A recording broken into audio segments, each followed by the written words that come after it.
Oh, qué será ver a Cristo.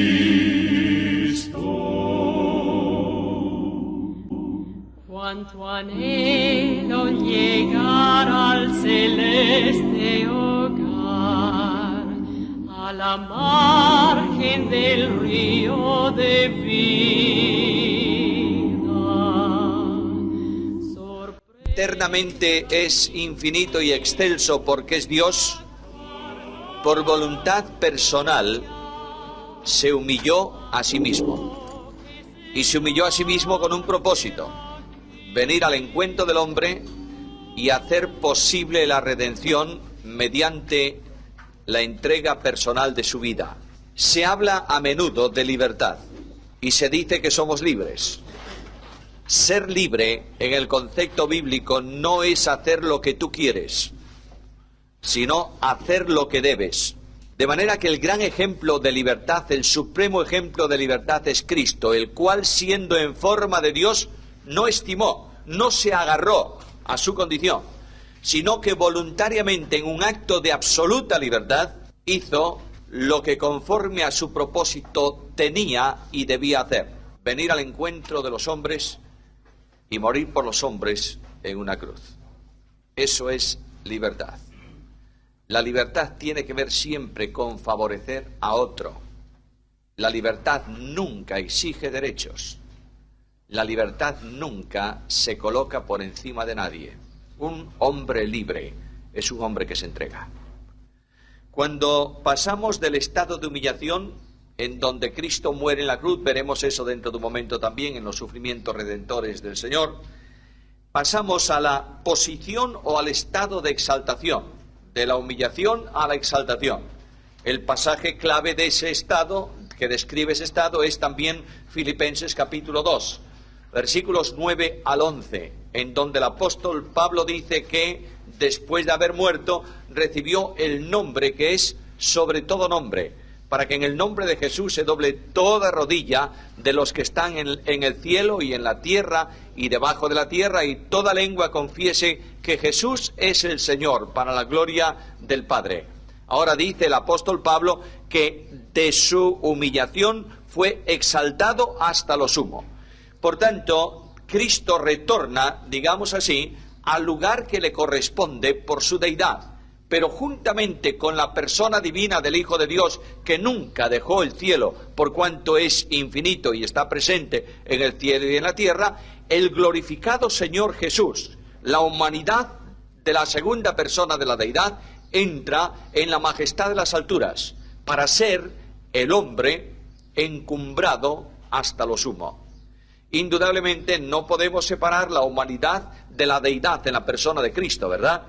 Las dos forman parte esencial de su persona divina, una naturaleza divina y una naturaleza humana. Pero ese hombre, Jesús de Nazaret, es nuestro ejemplo para que nosotros sepamos cómo vamos a ser cuando el Señor nos reciba, nos recoja y seamos transformados a su semejanza.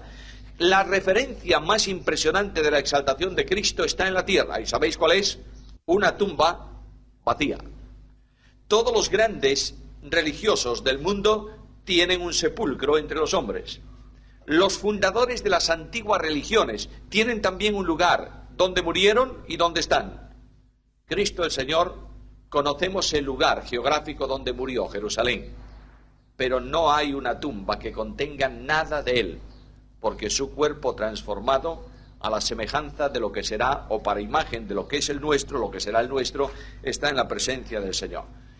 Juntamente con la ascensión a los cielos está la entronización, sentado a la diestra de la majestad en las alturas, recibiendo el lugar de honor. Indudablemente, hay un pasaje complicado en el libro de Apocalipsis, una promesa del Señor a su iglesia, que dice que aquel que venza, le daré que se siente conmigo, ¿en dónde?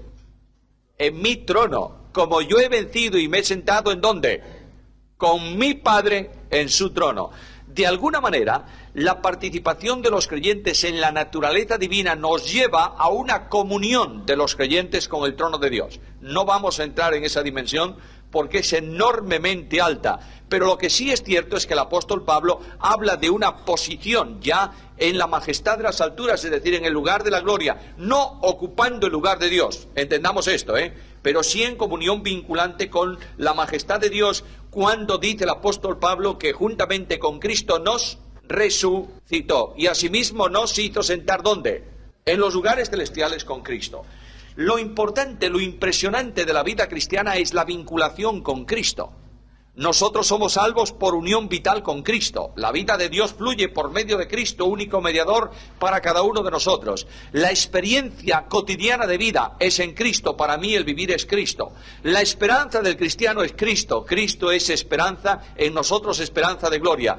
Por tanto, la relación, la vinculación, la comunión con Cristo, que nos hace participantes de la divina naturaleza, tiene que ver de alguna manera en una expresión de relación con ese Jesús entronizado en la majestad de las alturas. Bueno, ya hemos visto los estados de Cristo. El estado de humillación al que llegó y deja, y el estado de exaltación que nunca más abandonará. Cuando Cristo venga a la tierra, no vendrá como el Cristo sufriente, ¿verdad? A los discípulos se les dio un anticipo del reino viniendo con poder en el monte de la transfiguración. ¿Cómo era la imagen de Jesús ahí en la transfiguración? ¿Gloriosa o gloriosa? Lo único que conserva el cuerpo glorificado de Cristo son las señales de la cruz. Yo diría, para visión eterna de lo que ha sido el gran amor, el infinito amor de Dios. Necesitamos ver las manos clavadas de Jesús, y las heridas de Cristo, para estímulo en nuestra vida cristiana. Pongo un ejemplo que vosotros conocéis muy bien, y es el primer paréntesis de la mañana. Hay dos discípulos de Jesús que suben de Jerusalén a Emaús. ¿Recordáis la historia? Posiblemente sea un matrimonio. A mí me encanta pensar que era un matrimonio, porque entre otras muchas cosas, las mujeres están muy vinculadas con el ministerio de Cristo y con la proclamación de eventos relacionados con Cristo. Es a una mujer que Cristo le ordena ir a los apóstoles y decirles que el Señor había resucitado. Luego las mujeres están muy vinculadas y es una enorme bendición pensar y reflexionar en esto. Bueno, dejemos el tema ahí. Pero lo que sí es interesante es que aquel que para mí es un matrimonio van dialogando camino de Emaús, ¿verdad? ¿Y cómo hacen? ¿Cuál es el objeto de la conversación de ellos? Los acontecimientos. ¿Y qué dice Lucas? Discutían y estaban tristes. Cuando tu corazón se llena con acontecimientos externos, discutes y estás triste. ¿Aquellos conocían a Jesús o no? ¿Los conocían o no lo conocían? Hombre, mucho. Claro que lo conocían. Pero tenían una imagen distorsionada de quién era Jesús. Cuando Cristo se acerca, le dice, vamos a ver, ¿cuál es el problema que tenéis? ¿Por qué estáis peleándose en el camino? ¿Por qué? Bueno, ¿es que tú no sabes lo que pasó en Jerusalén? No, ¿qué pasó? Pues resulta que aquel Jesús que nosotros seguíamos, que creíamos que era un gran ¿qué? Profeta. Ya no era el Hijo de Dios, era un profeta. Fue crucificado y aunque algunos dicen que resucitó, no era el Cristo que ellos pensaban, ¿verdad? El Cristo en que ellos pensaban era el Cristo victorioso que iba a dar el reino a Israel. Esa era la imagen que tenían de Cristo. Como el Cristo real no coincidía con su imagen, peleaban, estaban tristes, desconocían a Jesús. Habían estado mucho con él, pero lo desconocían. Y cuando Cristo comienza a abrir la Biblia y a llevarlos desde el principio, a lo largo de la Escritura, sobre el sufrimiento del Mesías, el corazón de ellos comenzó a calentarse. Y llegaron a la casa. Y ya aquel peregrino es tan atractivo para ellos. Mirad, ellos no conocían a Jesús porque dice el texto bíblico que se les apareció de otra manera, en otro aspecto. Es que el cuerpo de resurrección de Cristo no es el cuerpo físico que Jesús de Nazaret tuvo durante su ministerio, es el cuerpo transformado, ¿verdad? Y hay unas distintas manifestaciones visibles de lo que es el Señor. Es el Señor, pero de otra manera.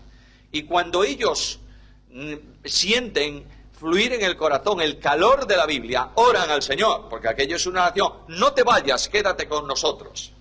Ya comienza la recuperación de ellos, comienza la recuperación de aquellos creyentes mediante un encuentro desprejuiciado de la Biblia.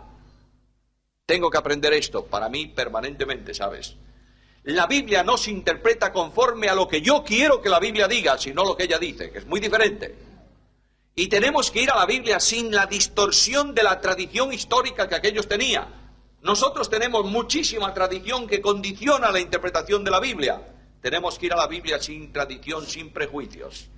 Segundo elemento de recuperación de aquellos, la oración. Quédate con nosotros. Lo único que te necesitamos es a ti, Señor. Creo que la Iglesia no está orando así, ¿verdad? Creo que yo no estoy orando así. La Iglesia primitiva tenía un terreno de victoria impresionante porque ellos decían, Señor, no es nuestra obra lo que queremos, es la tuya. Lo único que te pedimos es que el enemigo no sea capaz de taparnos la boca, que prediquemos el Evangelio con denuedo, pero la obra es tuya. ¿Qué quieres que hagamos, Señor?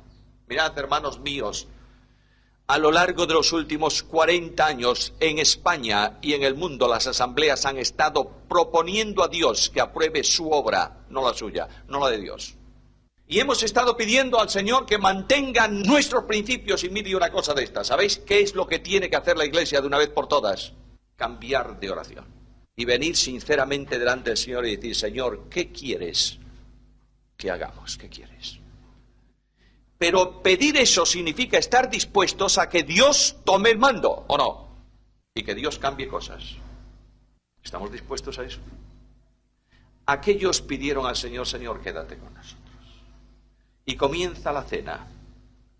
Y el Señor se levanta y parte el pan.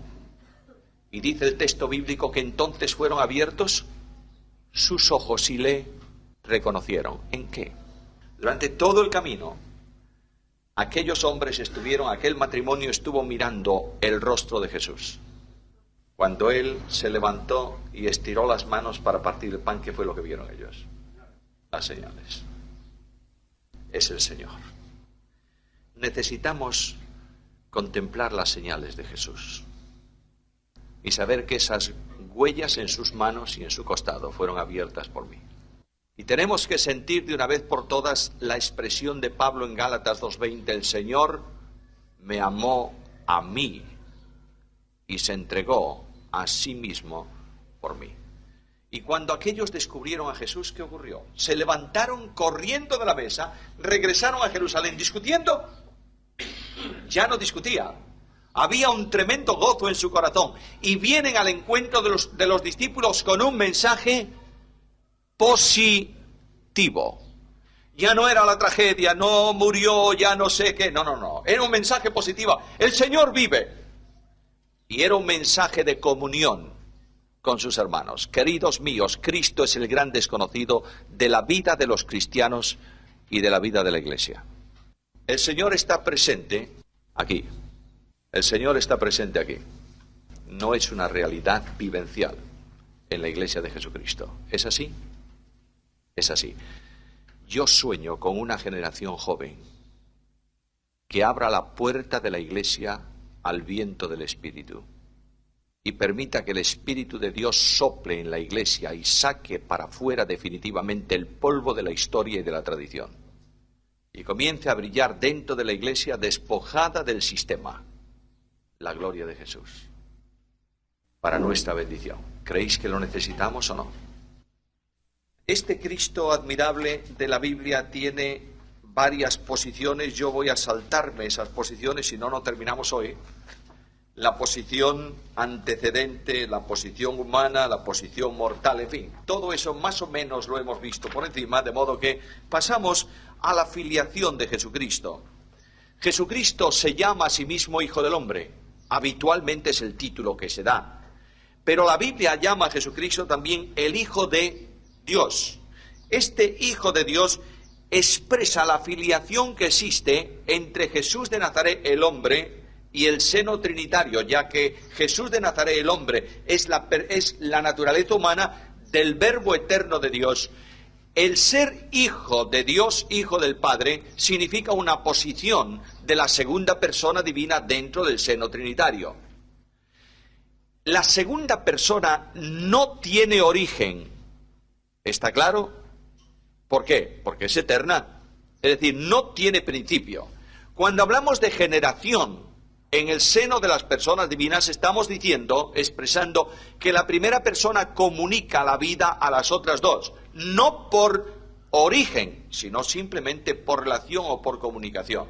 Cuando hablamos de que la primera persona se relaciona con la segunda de padre a hijo, estamos hablando de una relación entre las personas divinas. ¿Está claro? Ahora, ese calificativo de hijo significa que eternamente existe como existe también el Padre, por una razón, por un principio de lógica, ya no solo de Biblia. Un padre tiene como padre la misma edad que su primer hijo. Un padre, como padre, tiene la misma edad de padre que su primer hijo de vida. Porque antes no hubo padre, antes no era padre. Luego, ¿cuántos años tengo yo de padre? Bueno, que no me oiga mi mujer. Los mismos años que mi hija mayor. No más, ni uno más. Si el Padre es Padre eterno, ¿qué significa? Que ha tenido un Hijo eterno. Sin principio. Ya no necesitamos investigar nada más. Simplemente la lógica nos lo dice así.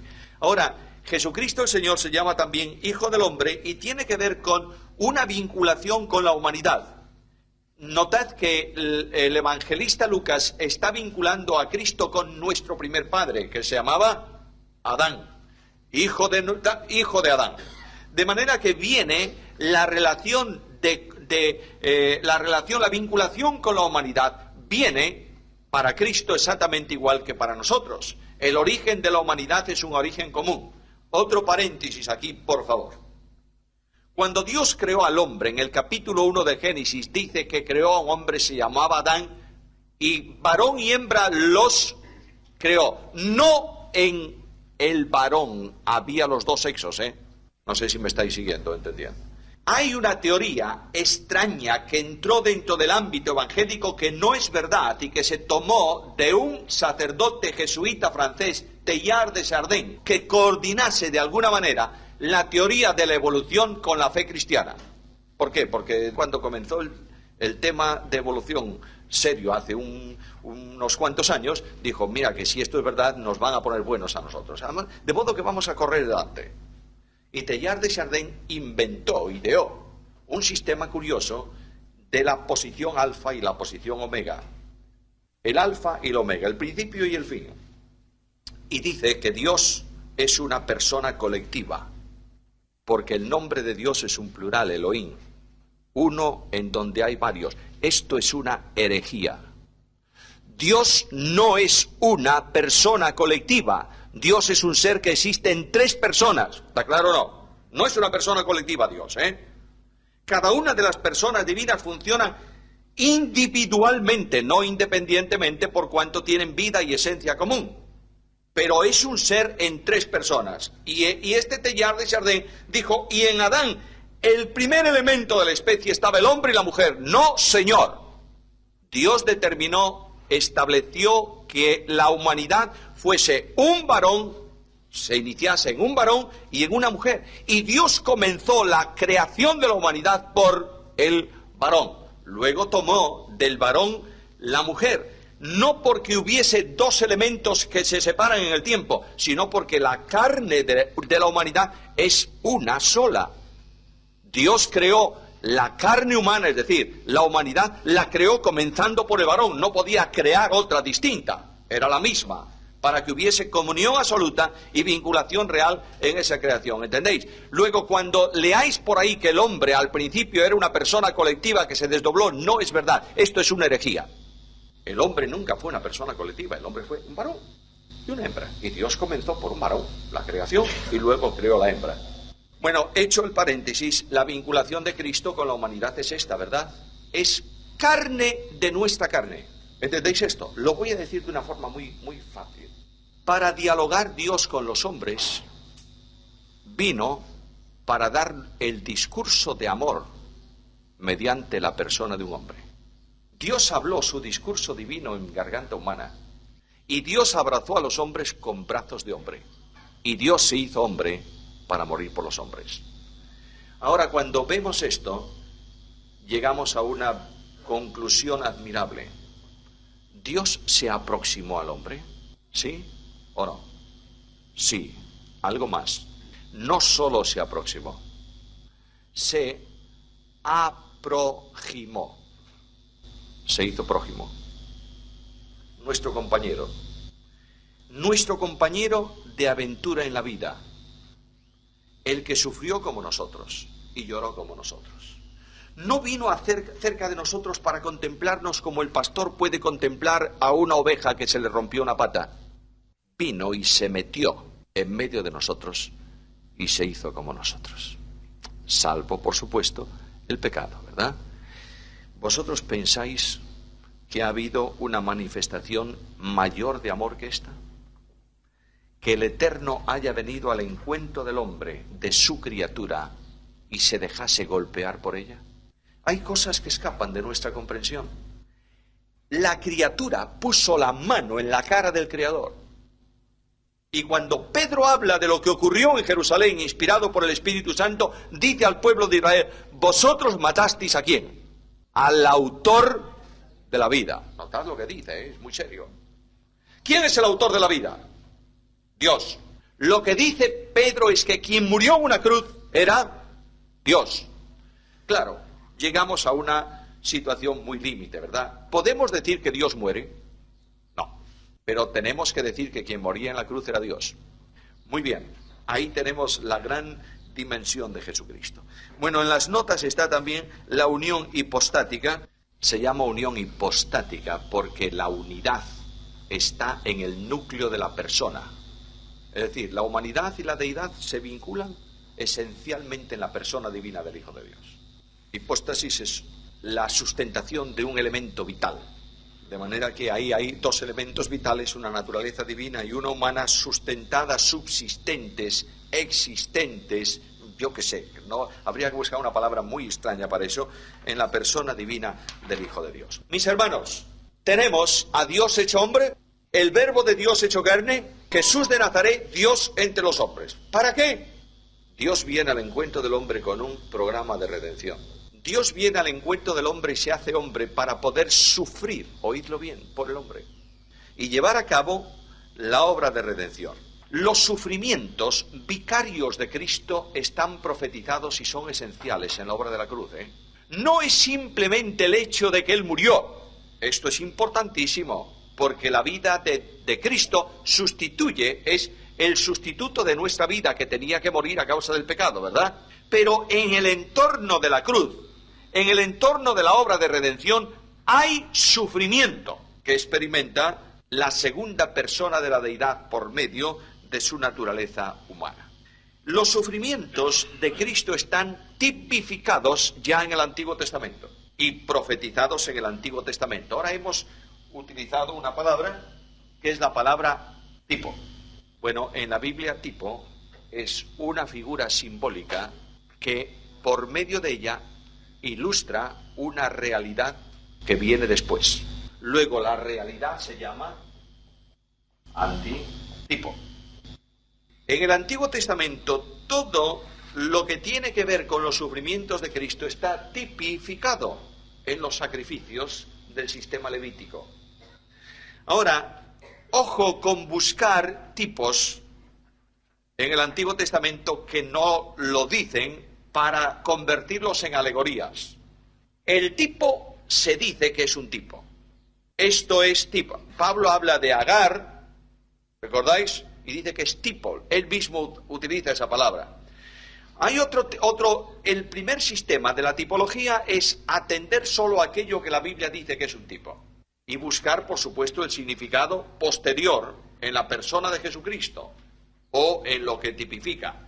Luego hay un segundo nivel que, sin decir es un tipo, ilustra profundamente esa realidad. Voy a poneros un ejemplo. Los muebles del tabernáculo son todos ellos tipo o figura de Cristo, porque todos ellos tienen dos componentes, salvo el altar del sacrificio: oro y madera, humanidad y deidad. Luego, no dice específicamente que son tipo, ¿verdad que no?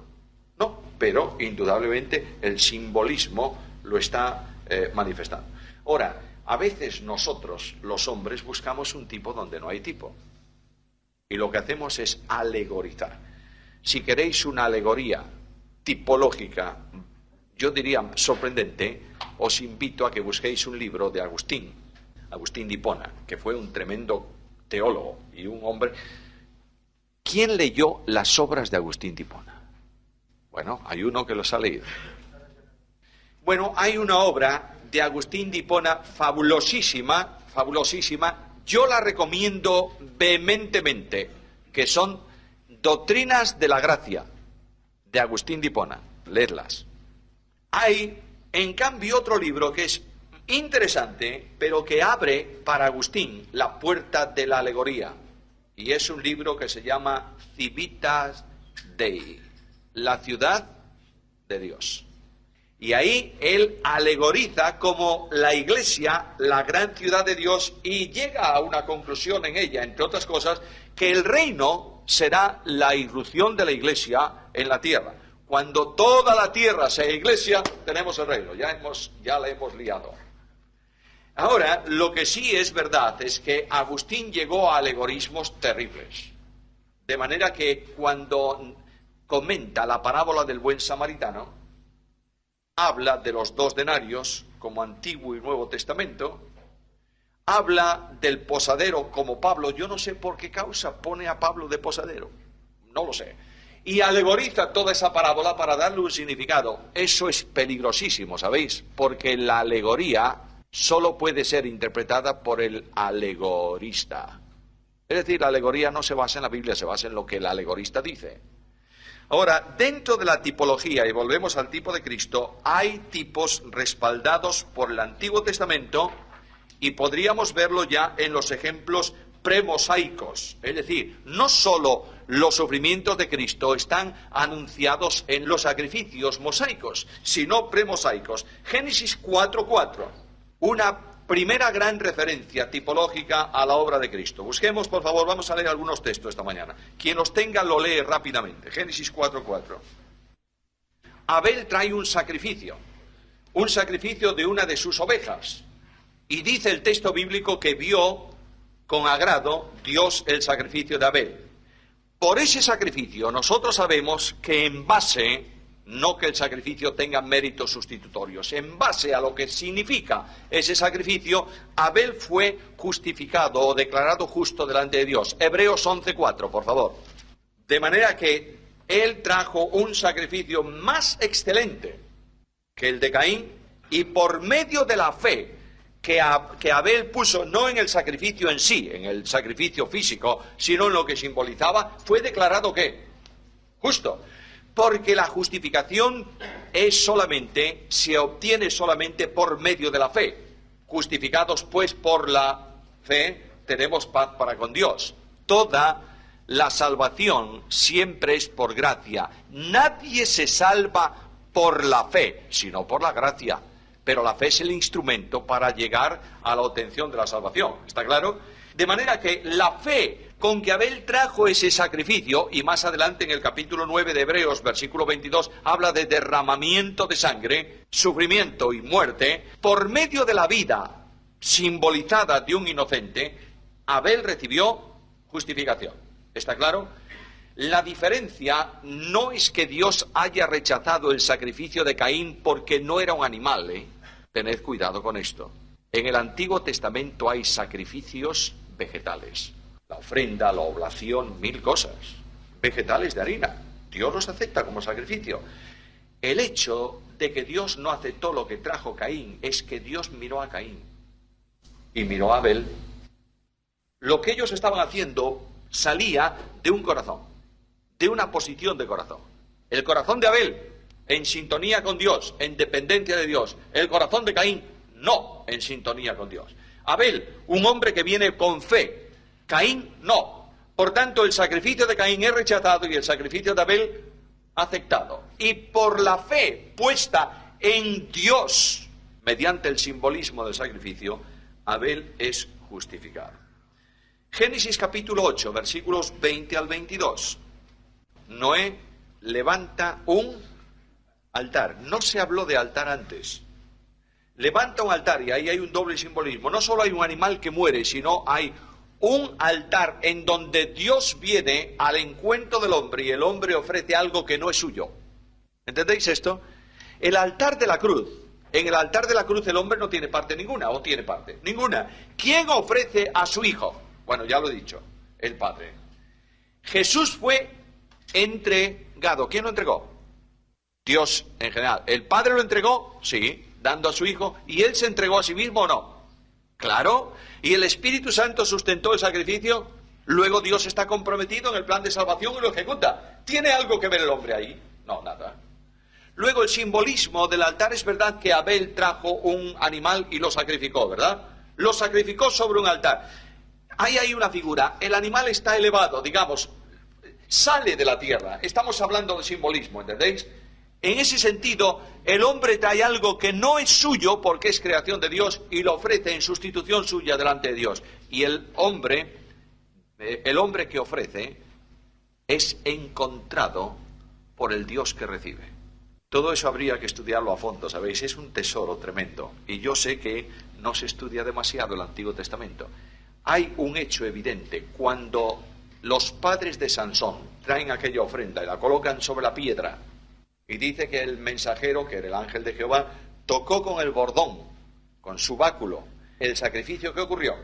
Se levantó fuego y quemó el sacrificio, y el ángel de Jehová subió en medio del fuego, y claro, Manoa y su mujer, ¿qué dijeron? Vamos a morir porque hemos visto a quién, a Dios. Luego ahí está, hay todo un simbolismo de entrega, de recepción. Mirad, hay un versículo clave en el Evangelio que dice Jesús: yo soy el camino, la verdad y la vida. ¿Cómo entiendes eso? A ver, una persona que me diga qué entiende él por ese versículo, o ella. El camino que por medio de él se llega a Dios. ¿Sí? ¿Es eso? Solo siempre nos falta una parte. El yo soy el camino es un camino de ida y vuelta. Es el camino por el que Dios viene a los hombres y es el camino por el que los hombres van a Dios. Yo soy el camino en el cual Dios desciende desde el cielo en toda su justicia al encuentro del pecador. Y yo soy el camino de regreso del pecador a Dios. Luego, cuando introduce al primogénito en el mundo, está introduciendo un camino nuevo, ¿verdad? Dios viene a nuestro encuentro. Ahora, hemos visto, hay muchos más, pero hemos visto dos ejemplos de tipos premosaicos. Ahora veamos algún ejemplo de tipo mosaico. Éxodo capítulo 12, versículos 7 al 9. Ahí está hablándose de un sacrificio. Tenían que matar un cordero. No era posible ir al rebaño y cogerlo ya. Tenía que estar durante un tiempo reservado, aislado del resto. No podía tener mancha, tenía que ser un animal sin defecto y luego había de ser sacrificado. Y la sangre de ese animal era puesto sobre el dintel de la puerta y sobre los postes de la puerta. Y en razón de esa sangre, el ángel destructor no entraría en ese lugar. Estaban bajo la protección de la sangre. Cuando vamos a Romanos capítulo 8, versículo 1, ¿qué dice? Ahora pues no hay ninguna condenación. Y cuando vamos a Romanos capítulo 5, versículo 1, ¿qué dice? Justificados por la fe tenemos paz para con Dios. No hay, ya no nos afecta a nosotros. Ahora, hay alguna cosa más ahí en ese sacrificio. Ese ejemplo es que tenía que ser inmolado. El sacrificio era propiciatorio porque propiciaba la ira divina que había establecido la muerte de ¿cuántos primogénitos? De todos, incluyendo los animales. Bueno, y además debía participarse de él como alimento. El Cordero de Dios, además de ser nuestro sustituto, es el pan de vida. ¿Sí o no? Yo soy el pan de vida que descendí del cielo y que doy vida a todo hombre. Luego venimos al Levítico, al libro de Levítico, con todas las ofrendas levíticas, las ofrendas de olor grato. Específicamente hay una que a mí me emociona mucho, que es la ofrenda no participativa. Vosotros sabéis que por las ofrendas que se traían participaba, una parte de la ofrenda del animal era para el sacerdote, ¿verdad? Se lo llevaba para su casa para comer. A veces en otros sacrificios comía el sacerdote un poco y el hombre otro poco, el que lo traía. Todo lo que tiene que ver de comunión, etcétera, etcétera, etcétera. Pero hay un sacrificio que nadie participaba en él. El sacrificio de holocausto. Era algo puesto en la presencia de Dios como adoración, pero también tiene el simbolismo de sustitución o de expiación por el pecado. Cristo fue una ofrenda quemada totalmente o no, para la gloria de Dios. Nadie me quita la vida. Yo la pongo de mí mismo. Tengo poder para ponerla y tengo poder para volverla a tomar. ¿Qué más? Este mandamiento recibí de mi Padre. Luego, la obra de Cristo, notad por favor cómo Jesús la toma desde su humanidad como un mandamiento. ¿Por qué? Porque es una decisión de Dios en el plan de redención. Y cuando vamos al capítulo primero de la carta, capítulo 1, de la primera carta de Pedro, versículos 18 al 20, dice el apóstol Pedro, que habéis sido rescatados de vuestra vana manera de vivir, la cual recibisteis de vuestros padres, no con cosas corruptibles como oro o plata, sino con la sangre preciosa de Cristo, como de un cordero sin mancha y sin contaminación. Apartado, preparado desde antes de la fundación del mundo. Luego el plan de redención se generó en las entrañas de Dios antes de la fundación del mundo. Otro sacrificio muy curioso era el de las avecillas, las 2 avecillas. Está en el libro de Levítico, capítulo 14, versículo 7. Una avecilla se traía especialmente en el sacrificio del pobre. Cuando un pobre no tenía, una familia no tenía para traer un cordero, por ejemplo, del nacimiento de un hijo, el primogénito, había que llevar un sacrificio de un animal al templo, pero había gente muy pobre, entonces Dios permitía que trajesen un par de tórtolas o 2 palominos. Sabéis que son las tórtolas, ¿verdad? Palomas salvajes, que están por ahí. Luego el hombre, la mujer, la persona, no tenía mucho que buscar. Se iba, en aquel tiempo que no había tanta contaminación y tanto depredador, podía encontrarse rápidamente un par de tórtolas. Las llevaba al templo. Una avecilla era degollada y la sangre puesta en una jofaina. Y la otra avecilla se empapaba en la sangre y se soltaba. Todo el simbolismo de la muerte y la resurrección de Cristo. Da su vida, pero resucita. Y Pablo dice que resucita, Romanos capítulo 5, versículo 21, el cual fue entregado por nuestras transgresiones y resucitado para nuestra justificación. Si Cristo no hubiera resucitado, no había justificación, porque no estaba el elemento vital que comunica la vida nueva por la fe. Si no estaba Cristo resucitado, no hay mediador entre Dios y los hombres. Jesucristo, hombre. Solamente la mediación para los hombres por medio de un hombre. Voy a citar uno más, solo, porque la vaca alazana y todo eso lo vamos a dejar. Todo eso es un tremendo tesoro, pero un solo ejemplo más. El día de la expiación, el Yom Kippur, el día en que los árabes quisieron arrasar a Israel. Un ejército de 200 millones de seres, no son 200 millones de ejércitos, pero vamos, la población, contra un país así de pequeño, ya me contarás. Pero es que encima de ellos, encima de Israel, hay una mano que está protegiendo un pueblo. Porque es necesario que esté. No por otra razón. Porque el soberano quiere que esté. Aunque no todos esos van a ser salvos, La mitad de esos son ateos y otra tercera parte chiflados y un tercio creen. Bueno, yo no sé si son tercio, ¿no? Pero vamos, tampoco me tiene mucha importancia. Sé que tiene un remanente fiel Dios en ese pueblo permanentemente. El ceremonial del sacrificio era muy curioso. Primeramente, ese era el día solemnísimo, en donde la intervención principal del día no estaba a cargo de los sacerdotes, sino del sumo sacerdote. Y el sumo sacerdote participaba, vinculaba por una acción al pueblo de Israel con el sacrificio expiatorio. Ponía sus manos sobre la cabeza del animal y se identificaba con él. De alguna manera estaba diciendo: este animal inocente lleva sobre sí el pecado del pueblo. Y mediante ese sacrificio se untaban, se ponía la sangre en algunos lugares del tabernáculo, se esparcía simbólicamente sobre el pueblo y finalmente una parte de la sangre del sacrificio entraba al santuario y atravesaba el sumo sacerdote el lugar santo y entraba una sola vez en el año al lugar santísimo. Y sobre el arca, en el propiciatorio, en la plancha de oro, lo veremos, extendía la sangre que llevaba del sacrificio de la expiación. De alguna forma, los querubines estaban con su rostro mirando la plancha del propiciatorio. Los querubines son los custodios de la santidad de Dios. Nadie puede acceder a la presencia de Dios que no sea santo, ¿verdad?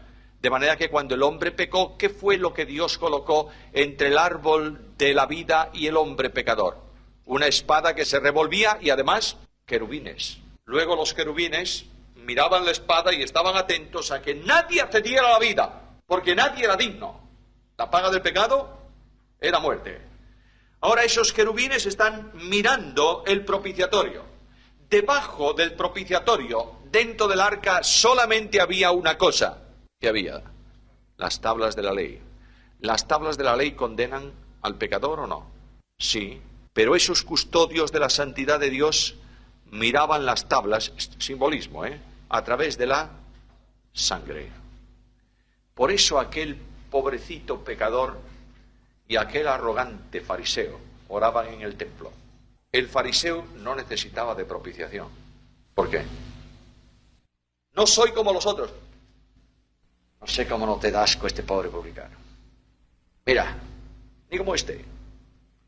¿Y el publicano cómo oraba? Dios sé. ¿Por qué? Porque Dios podía ser propicio. Porque dentro del templo, en el lugar santísimo, estaba el propiciatorio con la sangre de la expiación. Señor, yo no merezco nada, pero tú puedes ser propicio a mí porque alguien ocupó mi lugar. Estamos hablando de algo simbólico, ¿verdad? Esto es la cuestión, mis queridos hermanos. Esta es la cuestión. Nosotros somos absolutamente imperfectos, indignos, miserables de estar en la presencia de Dios. No tenemos derecho, somos una ruina. ¿Somos o no? Somos. Pero yo me acerco al Señor con tremenda gratitud y digo, oh Señor, no solamente tengo derecho a entrar al trono de tu gracia, porque soy perfecto en Cristo Jesús.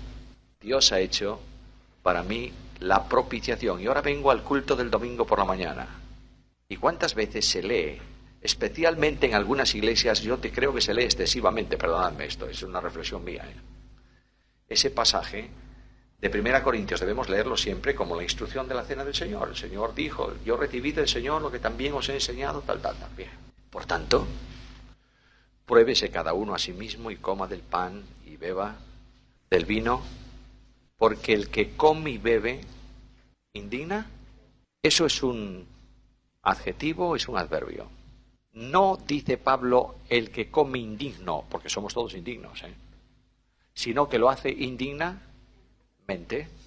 Luego, mis queridos hermanos, comer indignamente es simplemente negarse a mantener comunión con los hermanos. Esa es la indignidad. Porque el pan que partimos, ¿qué representa? Que somos ¿lo dice Pablo ahí o no lo dice? Antes de venir a la cena del Señor, y siempre cada uno de nosotros debemos confesar. Ahora, ¿qué es confesar? Reconocer. Muy bien, es reconocer. Pero confesar es venir al Señor y decirle, Señor, ayer he hecho un acto malísimo. ¿Y el Señor qué me dice? Sí, ya lo sé, hombre. Yo te estaba viendo. Y además, sé también de otros que tú no te das cuenta. Confesar es decir lo mismo, es venir a la presencia del Señor y decir, Señor, tú dices que eso es malo, yo lo digo también. Por tanto, quiero vivir una vida separada de eso, es confesar. Porque la confesión de mencionar mis pecados es un acto de orgullo y arrogancia del hombre, delante de los otros, quiero decir. Conozco personas que hacen confesión pública. Se levantan en la iglesia y dicen, Señor, esta semana he robado al tal, no sé qué, esta semana hablé mal de mi hermano. Eso es el pavo real. Para que todos digan, mira qué hombre, cómo reconoce. No, Señor. Confesar es decir al Señor, me avergüenzo, Señor, en silencio en el alma, me avergüenzo, quiero ser distinto. Eso es confesión. ¿Entendéis? Nosotros, por medio del sacrificio expiatorio, somos perfectamente dignos. ¿Está claro? No por nosotros, sino porque estamos en Cristo. El Padre nos ve afectos en Él, amado, en Cristo. Mirad, cuando venimos a cantar, a veces cantamos desastrosamente. Cuando venimos a nuestra reunión, el Padre del cielo no se goza con nosotros porque somos creyentes de las asambleas de hermanos. No. Ni hablar. Se goza simplemente por una razón, porque estamos ¿en quién? En Cristo. Y nos ve justos, santos, perfectos en el amado. ¿Está claro? Esto no justifica que nosotros no andemos dignamente. ¿Está claro o no está claro? Porque a veces decimos, bueno, como ya estamos perfectos, ¿qué más da? No. El que practica el pecado debe preguntarse si es salvo, Porque Juan lo dice con mucha claridad. Todo aquel que practica el pecado no le ha visto ni le ha conocido. ¡Ojo! El más pequeñito de los pecados que yo pueda hacer le costó la vida a Jesús. ¿Entendéis esto o no? Por tanto, ojo con esto. No es cualquier cosa, ¿no? La vida cristiana es una vida que Dios reclama santidad porque somos sus hijos, ¿o no? Miembros de su casa y familia en comunión con el santo de los santos. Por tanto, la vida cristiana exige santidad en todo, en todo. Que incluye la relación con nuestras mujeres también. Yo quiero respetar la conciencia de los hermanos. Pero no hay ninguna razón para que un creyente no participe siempre de la cena del Señor. Porque si hay algo que no marcha bien en tu vida, ¿qué tienes que hacer? ¿Y confesar o no? De modo que yo confieso y automáticamente ese problema que ha quedado resuelto con el Señor, ¿no es así? Ahora, si mi problema es que yo como marido a veces soy muy tozudo y he tratado mal a mi mujer. No es cierto, ¿verdad, cariño? He tratado muy mal a mi mujer. Y entonces mi conciencia me está diciendo, mira, y yo como soy un señor, el jefe de la manada, pues ya vendrá ella a arreglar el asunto. Y entonces ando como un moscardón. Y me voy al culto y digo, claro, no estoy, ¿cómo voy a estar en condiciones? Tendré que decir al Señor, Señor, perdóname, he cometido un pecado contra ti, porque estoy tratando mal al vaso de gloria que tú me has regalado, primero. Segundo, perdóname, Señor, porque estoy maltratando a un hermano que es coheredero conmigo de la gracia de la vida. Perdóname. Y el Señor me dice, resuelto. Ahora vete y pídele perdón al que has ofendido. Y ahí tenemos el problema, ¿o no? Ese es el gran problema. El gran problema es que yo le pido perdón al Señor, porque el Señor, por su gracia, no me da de bofetadas. Es fácil, pero tengo que ir a junto al otro y decirle, mira, dispénsame. Y a lo mejor ese dispénsame recibe como respuesta un bufido. Bueno, lo merezco. Porque Pedro dice, si sois abofeteados por causa, pues lo merecéis. ¿O no? Bien, entonces no hay razón para no participar. El apóstol Pablo es positivo, dice, pruébese y, sería interesante. Yo no digo que, mira, si repetimos permanentemente cosas en el culto se convierte en una liturgia, ¿verdad? Y después ya hay que hacerlo, porque siempre se hizo. Pero es bueno, en alguna ocasión, que haya un silencio antes del partimiento del pan, en donde cada creyente en silencio, delante del Señor, se pone en condiciones y participa, ¿verdad? Y si esa persona tiene un problema con un hermano de la iglesia, ¿qué tiene que hacer al terminar la reunión? Ir a junto de él y darle un abrazo. ¿No es esto? ¿Sí o no? Bueno, así tiene que funcionar el mundo. Pero mirad, queridos hermanos, es muy solemne eso, perdonadme, porque dice que el que lo hace juicio, come y bebe para sí, no discerniendo, no distinguiendo qué cosa, el cuerpo del Señor. Ahora mirad, el mal es, yo diría, universal y gravísimo.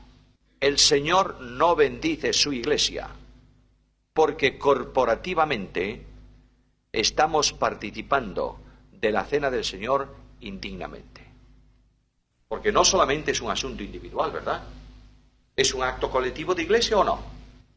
Si una iglesia no tiene comunión con otra iglesia a no ser por pecado abiertamente manifiesto en la Biblia, reprobado y escrito en la palabra de Dios, si no mantiene comunión un hermano con otro hermano de otra iglesia, si participa en la carroña que hay en nuestro mundo evangélico, el deporte peor, que es la crítica y la murmuración, si hablamos mal de nuestros hermanos y venimos a la cena del Señor, somos unos hipócritas, y eso es pecado, y Dios no bendice, y Dios puede traer juicio sobre la iglesia por eso, y ojo, porque Él dice, quitaré el candelero de su lugar. Ojo, ojo. Cuando un creyente no puede orar con otro creyente, es indigno de ser llamado creyente, Oídlo. Y cuando un creyente corta la comunión con otro por señales externas, es un necio. ¿Claro o no? ¿Sí o no? Bueno, esta es nuestra responsabilidad delante del Señor. Ahora entramos en los sufrimientos del Salvador, y no nos va a dar tiempo, pero yo quiero pararme en esto. Cuando Cristo viene al encuentro de los hombres, viene como enviado para sufrir. ¿Por qué? Porque es presentado de qué manera. Isaías 52:13. ¿Cómo se presenta proféticamente al Señor? En Isaías 52:13. ¿Qué es? Se le llama mi siervo. Luego el siervo viene para servir, ¿no es esto? Ya en el hecho de servir entraña un sufrimiento. Hombre, a veces es cómodo el servicio, pero significa un sufrimiento en la propia personalidad del yo, porque tengo que rebajarme a otro, ¿no es esto? Ahí comienza el asunto, pero este siervo va a sufrir moralmente en su intimidad personal. Isaías 53:11, por favor. Verá de la aflicción de su alma. Ahora, Hebreos capítulo 12, versículo 2. Mirad al consumador y autor de la fe, el cual sufrió el oprobio. Luego ahí hay sufrimiento. La cruz no solamente es un acto de entrega de vida, es una vida de sufrimiento. Cuando hablamos de la cruz, no debemos pensar tan solo en la cruz del Calvario, en el lugar de la crucifixión. La cruz tiene que ver con toda la vida de Cristo. Es un sacrificio de expiación que se produce a lo largo de un tiempo de sufrimiento. Por eso es bueno escribir cruz con mayúscula cuando nos referimos a la cruz. Porque si te refieres solo a los palos donde fue crucificado, está bien, escríbelo con minúscula. Pero cuando te refieras a la obra, escríbelo con mayúscula, es mejor, porque estás hablando de toda una obra que comprende la redención. Ahora, cuando ayer os recordaba que hay un simbolismo de la perforación del óvulo de la oreja y se hace siervo, esclavo voluntario por amor. Ahora, los sufrimientos en vida. Cuando tú comienzas a analizar la vida de Cristo, descubres que comienza el sufrimiento. Dejemos ya lo que puede tener que ver con los sufrimientos en su niñez, en su juventud, en fin. Todo lo que tiene que ver con limitación, más que con sufrimiento. Pero vamos a entrar en el primer momento de sufrimiento de Cristo, que son las tentaciones. Y en las tentaciones el Cordero de Dios sufre el impacto ¿de qué? Del tentador, ¿o no? De manera que viene al sufrimiento experimental de los hombres. ¿Nosotros sufrimos las tentaciones o no sufrimos? Todos los días. Claro está que Satanás viene a nuestro encuentro, revolotea, digámoslo así, encima de la cabeza, pero nosotros somos los responsables si le dejamos entrar y asentar. Satanás no tiene más, lo dije muchas veces, que 3 puertas para entrar en la vida de un creyente. La concupiscencia de los ojos, la concupiscencia de la carne, la soberbia de la vida. En cuanto tú abres una, te quedan 2. Y si abres las 2, no te preocupes que la tercera la abre él. Ese es el camino y es por ahí por donde fue tentado el Señor. Ahora, ¿qué dice, por favor, en Hebreos capítulo 4, versículo 15? Leamos antes, Hebreos 2:7. Le hiciste un poco menor que los ángeles, capítulo 4, versículo 14, un sumo sacerdote, capítulo 5, versículo 7... De manera que ahí sufrió angustia, clamor, lágrimas, etcétera, etcétera, y fue perfeccionado por medio de la obediencia. Aprendió lo que cuesta ser obediente. Mirad que estamos hablando de experiencia, ¿eh? ¿Os dais cuenta? Una experiencia dolorosa en la vida de Cristo. Los sufrimientos de Cristo tienen que ver con la compasión específica que en el corazón de Cristo hay en relación con las personas. El Hijo de Dios viene en un acto compasivo, vino para compadecerse de nuestra miseria, ¿no es esto? O vino por la compasión que tenía a nuestra situación. Luego, en el corazón de Cristo hay permanentemente un sufrimiento por la situación del hombre. Por ejemplo, el Señor ve una enorme multitud un día, 5.000 personas una vez, 4.000 otra vez, y le dice a los discípulos, mira, esa multitud para mí es como ovejas que no tienen pastor. Ahí está el Señor viendo el sufrimiento de las gentes. Cristo llora conmovido al ver como dos hermanas lloran la muerte de ¿quién? De su hermano. Compasión. La sensibilidad de Cristo es tremenda, ¿sabéis por qué? Porque no tiene pecado. El pecado endurece los sentimientos del hombre, ¿o no? De manera que en la medida en que una persona pierde el grado de control del espíritu, la espiritualidad, puede llegar a ser insensible al sufrimiento de los demás. Y comienza a amarse a sí mismo más que amarse a los otros. Porque amor, hermanos, es eliminar el yo y sustituirlo por el tú. Eso es muy difícil, ¿o no? Cristo renunció a sus derechos para asumir tus responsabilidades. Tremendo. Ese es el amor. El amor consiste en esto, dice Juan, no en que nosotros hayamos amado y entonces me corresponde, no. Es que Él nos amó cuando nosotros no queríamos amarlo a Él. ¿Está claro o no está claro? Ese es el gran amor. El gran amor de las personas no es el decir te quiero, es el demostrarlo con hechos. Hermanos, no amemos de palabras, sino de hecho y en verdad. Ahora, los sufrimientos también de Cristo son sufrimientos de presciencia. Es decir, el Señor conoce anticipadamente la cruz. Una de las cosas que la humanidad de Cristo tiene claro por comunicación de la persona divina es la cruz. Lo dice una y otra vez, el Hijo del Hombre va a ser entregado en manos de pecadores, le van a tomar, le van a crucificar. ¿Lo dice el Señor o no? Y cuando Cristo habla del buen pastor dice, nadie me quita la vida, yo la pongo de mí mismo. Por tanto, los sufrimientos están permanentemente aleteando, digamos así, en torno a la persona del Señor Jesús. Pero hay un sufrimiento vital, capital. Yo diría más intenso que el de la cruz. En la cruz hay un tremendo sufrimiento físico, sin duda. Pero el sufrimiento moral más intenso está en Getsemaní. Creo, mis queridos hermanos, que Getsemaní es el gran desconocido para los cristianos, ¿verdad? Pasamos por encima de él y tal. Getsemaní es la antesala de la cruz. Por tanto, tenemos que pensar en Getsemaní.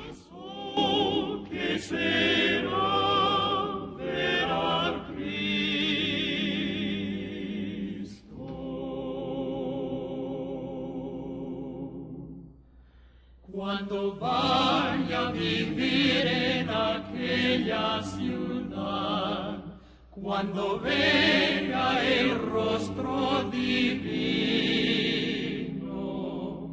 no habrá más dolor ni muerte jamás. Oh, sí.